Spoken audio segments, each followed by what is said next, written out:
मुसलमान नमक हराम के बाद अब आया बीजेपी सांसद का तौबा तौबा वाला बयान। ये देख रहे हैं आप, जानते हैं क्या बोल रहे हैं? मुसलमानों को कह रहे हैं कि अगर मोदी को गाली दोगे, मोदी से नफरत करोगे, तो मुफ्त का अनाज लेने से तौबा तौबा कर ले।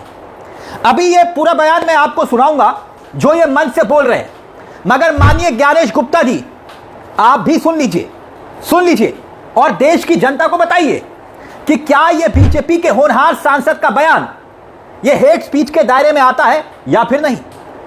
क्यों? क्योंकि गिरिराज सिंह का बयान तो अभी आपने शायद सुना नहीं होगा, जो मुसलमानों को नमक हराम बोला, मगर अब ये सांसद जो बोल रहे हैं आप भी सुनिए क्या कह रहे हैं। सुन लीजिए, इनका ज्ञान सुनिए। अगर मोदी जी से नफरत है मुसलमान भाइयों तो कह दो तौबा तौबा, मैं मुफ्त का अनाज नहीं खाऊंगा। कह दो तौबा तौबा, मैं सरंगा नहीं लूंगा। कह दो तौबा तौबा, मैं आपके सड़क पर नहीं चलूंगा। कह दो तौबा तौबा, नदी खेल के जाओ, हमारे बनाए हुए पुल पर मत चलो, तब समझेंगे कि तुम मोदी जी का विरोधी हो, मोदी जी का विरोधी हो। सारा सुविधा लोगे और सड़क पे आके मोदी जी को गाली दोगे, भारतीय जनता पार्टी के गाली दोगे, नीतीश कुमार की गाली दोगे। ये हिंदुस्तान की जनता के साथ साथ ड्यूटी की जनता भी इसको सहन करने वाला नहीं है, सहन करने वाला नहीं है बंधु। यही आप लोगों से आग्रह निवेदन करने हैं।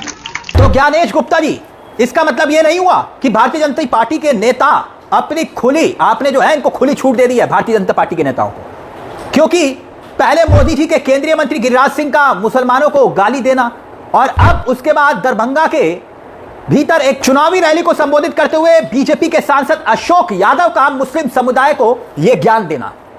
अगर उन्होंने प्रधानमंत्री नरेंद्र मोदी से नफरत है, उन्हें नफरत है, तो वो मुफ्त का अनाज लेने से तौबा तौबा कर ले। सुन रहे हैं ना आप? ठीक चुनाव में मोदी जी के एक मंत्री ने एक ऐसी बात बोली है और फिर उसके बाद अब बीजेपी के एक सांसद का यह बयान आना। चुनाव आयोग बापूजी के 3 बंदर हैं, 3 बंदर, यानी ना बुरा देखो, ना बुरा सुनो, ना बुरा बोलो, सिर्फ कंडीशन अप्लाई बीजेपी नेता।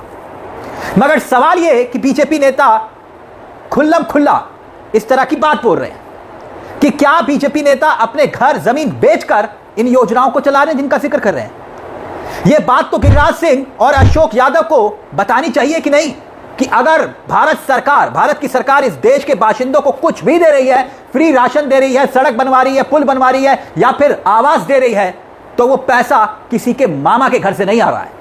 वो पैसा इस देश के टैक्स पेयर का है, यानी कि आपका, हमारा, सबका। या फिर मोदी जी को वोट ना देने वाला